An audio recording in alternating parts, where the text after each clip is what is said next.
Coucou, on se retrouve pour une nouvelle vidéo YouTube. C'est vrai que j'en fais peu, mais si tu me connais via YouTube, eh bien n'hésite pas à me rejoindre sur Instagram. Je suis d'autant plus présente sur Instagram. Je fais des stories tous les jours avec des semaines thématiques, des posts quasiment tous les jours. Il y a aussi beaucoup plus de vidéos IGTV, donc voilà, c'est plus simple pour moi de faire des vidéos avec mon téléphone que comme ça avec un appareil photo.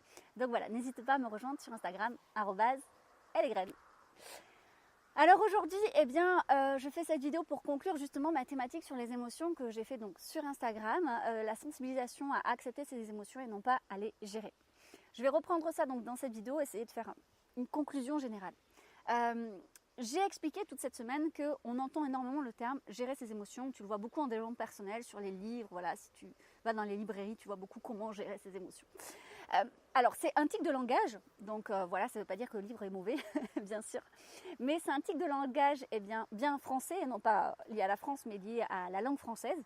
Parce que dans d'autres langues, ça ne se traduit pas du tout comme ça. On n'est pas dans la gestion, on n'est pas dans le contrôle. Et je trouve que justement, même si ce n'est qu'un mot, derrière ce mot, ça amène quand même l'idée qu'il faut se canaliser.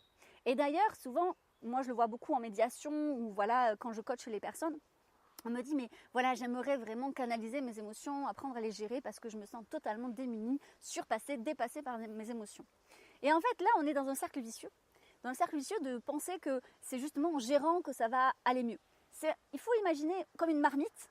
Si tu mets un couvercle sur quelque chose qui bout, qu'est-ce qui va se passer à un moment donné? Ça risque d'exploser. Et c'est exactement la même chose. Et c'est ça gérer. Hein. C'est un peu, on canalise, on fait comme si ça y était plus, hein, ça n'existe plus. Voilà, ouf, ça va mieux. Et en fait, ça va pas mieux du tout. Et c'est pour ça que justement ton corps, lui, il te fait ressentir comme des alarmes que ça ne va pas. Et d'ailleurs, il y a énormément de personnes qui somatisent et il y a énormément de maladies qui n'ont pas vraiment de cause, on va dire, médicale où on ne la trouve pas. Et en règle générale, c'est qu'il y a un gros passif émotionnel lié au contrôle et à la gestion des émotions. Donc il serait peut-être temps, je propose, de voir les choses autrement, tout simplement. Et ça rejoint aussi l'idée que souvent les gens, ils pensent que ça se passe mieux quand on gère et qu'on canalise ses émotions, surtout dans le monde du travail. Alors oui, bien évidemment, dans le monde du travail, tu vas mettre un faux self, hein, tu vas essayer effectivement de mettre un filtre sur tes émotions parce qu'elles sont pas bien accueillies et elles n'ont pas trop leur place. En tout cas, on leur laisse pas la place. Alors ça, c'est une problématique à part entière, mais on verra après que c'est pas exactement ça qu'il faudrait faire. La première chose que j'aimerais dire, c'est que en fait, c'est faux. On se ment énormément en pensant que ça se passe mieux quand on gère ses émotions. En règle générale, tu te rends compte que non. En fait, c'est justement parce que les gens gèrent leurs émotions qu'ils pètent un câble et que justement ils prennent des mauvaises décisions. C'est pas parce qu'ils ont réussi à canaliser, c'est parce qu'ils ont canalisé que, à un moment donné, comme la cocotte a explosé, une mauvaise décision a été prise. C'est exactement ça. Et d'ailleurs, si tu regardes depuis que le monde est monde, les grandes décisions ne se sont pas du tout prises avec la tête, mais plutôt avec les émotions. Une émotion qui n'a pas du tout été écoutée et qui a fait une explosion. La deuxième chose, c'est que c'est pas parce que, on met un filtre sur les émotions de façon publique qu'on doit le faire de façon privée et interne. C'est-à-dire qu'on peut toujours prendre dans la journée quelques minutes, voire beaucoup plus si on en a la possibilité, pour se scanner. Un peu comme un scan entier, tu vois, ou dire qu'est-ce qui se passe dans mon corps. Parce qu'une émotion, et j'en avais un petit peu parlé dans une de mes anciennes vidéos, c'est intellectuel. Tout est d'abord intellectualisé, et ça, je vais y revenir un peu après. Mais avant de te dire là j'ai peur, là je ressens de la colère, là je ressens de la joie, donc c'est une pensée, il y a un ressenti, il y a une sensation. C'est-à-dire que ton corps a déjà en fait envoyé des alarmes. Par exemple, tu as la chair de poule, tu as le cœur qui bat vite, tu es essoufflé, voilà. Il y a plein de choses, tu as une petite boule au ventre ou dans la gorge, tu es noué, enfin voilà. Et ça, ce sont des sensations. Et ton corps, il te les exprime très bien lui, sans souci. Sauf qu'est-ce que tu fais? Tu ne le regardes pas, tu fuis. Et ça, c'est intellectuel. Et d'ailleurs, beaucoup de surdoués adorent fuir dans la tête. Tout simplement parce que c'est grisant. C'est grisant parce que dans la tête, ça va vite et donc c'est hyper excitant. Et donc on aura tous tendance à fuir dans notre intellect, en fait. Mais c'est un piège. C'est un piège de notre ego, pour reprendre le terme effectivement de Lise Bourbeau, dans le sens où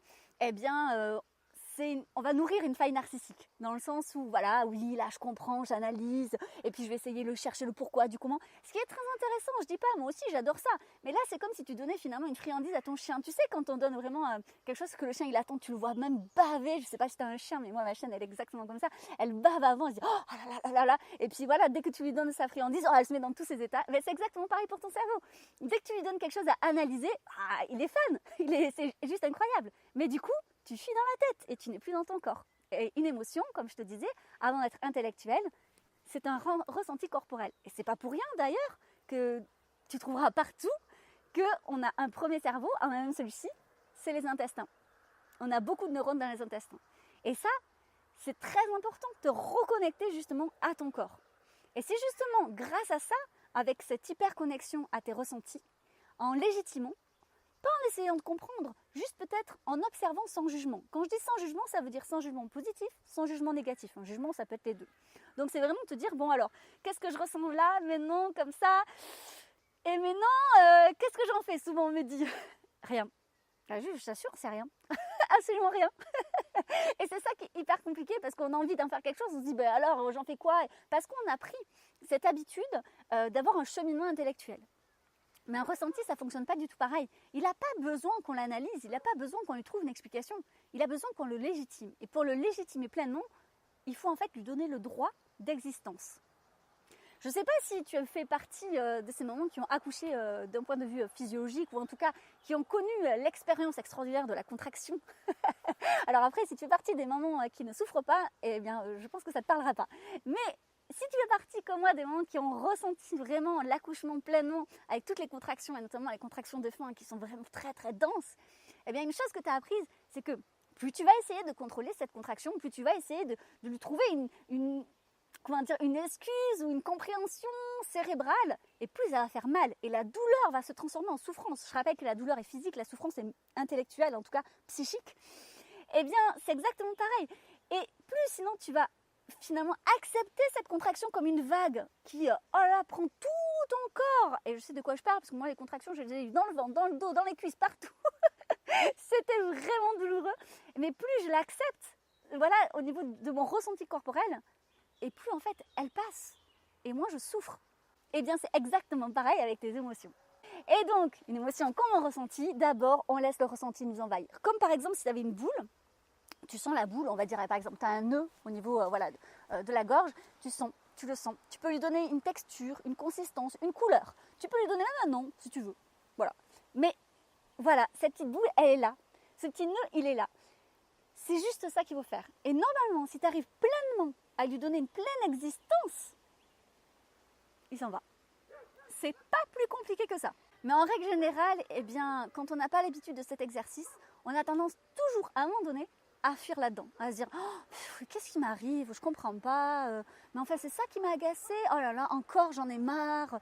Et du coup, on en a marre d'en avoir marre. Je sais pas si tu connais ça, cet effet un petit peu de halo ou cet effet miroir, ça dépend de l'image que tu veux lui donner, mais ça nous arrive à tous.